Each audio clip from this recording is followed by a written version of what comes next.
Hello and welcome back to my studio space.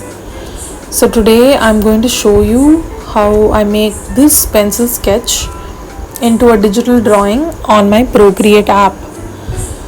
I've made this video using the screen recording option on my iPad. I usually use the time lapse option on my Procreate app. And I'm drawing hollyhocks and soup. They are prompts from the 21 days of fresh flowers or 21 days of good health by They Draw and They Garden, or They Draw and They Cook, whichever one you want to look up. When you're looking these up, you can also look up They Draw and They Travel. They're all on Instagram. I think two of them also have a website. So it's just curated illustrations from around the world for different like recipes and maps and garden related stuff. So it's really great because I get to see a lot of art that is not just by like professional artists. There's so many hobby artists as well who are making, who put out art regularly. So these kind of accounts feature them as well, and I think one of them also have this illustrators for hire. So if you're looking at being represented or something, maybe you can look that up as well. So in this drawing I just wanted to capture hollyhock and soup more in a representational way, which basically I just want to talk a little bit about like dreams and desires and wants like sort of colliding together. And I just wanted to include someone reading a book because I have been reading a book or books for a while now. It's actually been a good start to this year. I've already read 2 books this month, which is really great for me because that means I'm starting to get a little focus. My brain's not all over the place. Mind, I don't know. So I read Such a Fun Age and The Vanishing Half. I'm currently reading Nothing to See Here. I think I'm reading mostly American fiction books right now, but I'm planning to get into some of the Indian writers soon. I think on my list there's a lot on my Goodreads, but basically I do want to read a book by K.R. Meera this year. I want to also read Petai by Tamil Prabha, which is entirely in Tamil. I hope I can spend some time reading that. And what else is something that I'm looking forward to reading?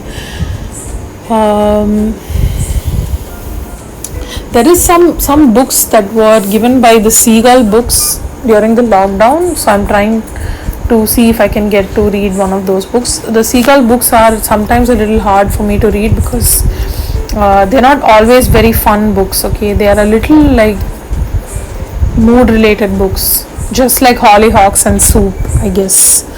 So if you look at this prompt, hollyhocks and soup, both are damn interesting because they're both things that I didn't particularly like as a child. I don't think I loved soup as a child, and soup is something that I have been motivated or told not to drink during buffets and stuff like that.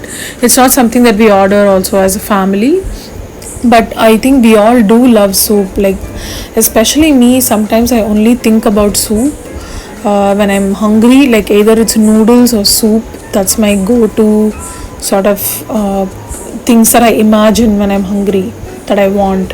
But when it's available, I don't really order it or I don't really drink it, but I think about it. Pavam. So hollyhocks, similarly, as a child, I think hollyhocks are really creepy looking flowers. I did think about this. I did think of it this way as a child, but now I've really grown to like them. I think that they're very striking. Like I want to pick them up or go closer and examine them. But it's damn interesting that the thing that I learned is, one of the things I learned about hollyhocks is that the whole plant is edible, including the roots.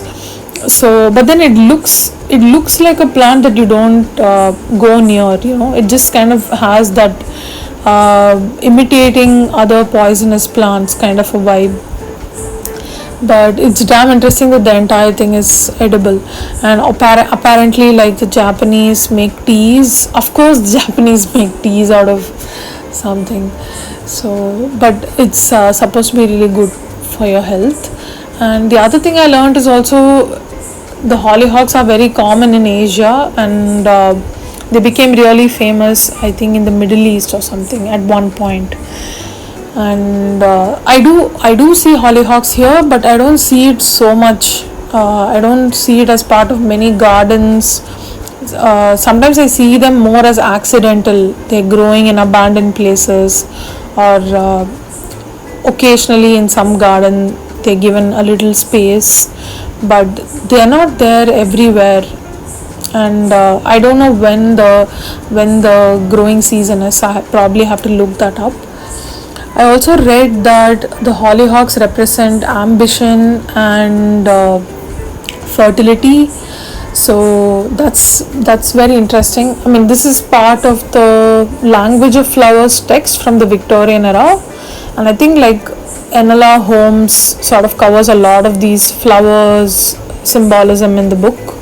I read only the first Enola Holmes book, and then I watched the movie. I really enjoyed the movie as well as the book, but of course, since I read the book, I guess I like the book more. Yeah, actually, I've included these beetles, but they kind of disappear from the artwork in the end. I also read that woozles are supposed to be the pests for hollyhocks, and hollyhocks supposedly attract hummingbirds and butterflies, but I've not included them as part of the artwork because that's something I read only after creating this piece. But it's damn interesting. Only, like, the red varieties apparently attract them. And so I've finished my digital pencil sketch, and now I'm coloring it. So I'm using the gouache brush, which is a default brush within the Procreate app, and the palette is from a picture that I downloaded off Pinterest. So Procreate lets you add a picture and take colors from that, which I really am enjoying. I don't know if I really like this color palette. I think it's kind of dark compared to the usual colors that I use, but I did really enjoy making this, enjoyed painting this digitally. And I don't know if it's turned out really nice. Like, I don't know if I really enjoyed the way it's come out, but the process was very enjoyable. So also there's this person whose hand, I don't know if you can make out everything, but there's a lady standing right in the center of the frame. Then there's a person reading in the background. There's a man having soup, and it's supposed to be like a steaming mug of soup, and he's like perspiring from that experience. And there's a hand reaching out, and these other irrelevant blue flower that is just hanging from the top. Don't ask me what that is, but it's just like a bunch of images that I saw on Pinterest that I wanted to put together, as well as sort of the way I drew it out in the pencil sketch made me think of dreams and desires and feelings and thoughts and things like that. So I just wanted to do that. So right now the drawing is done. So if you really enjoyed this illustration and this video, follow me here as well as on my Instagram.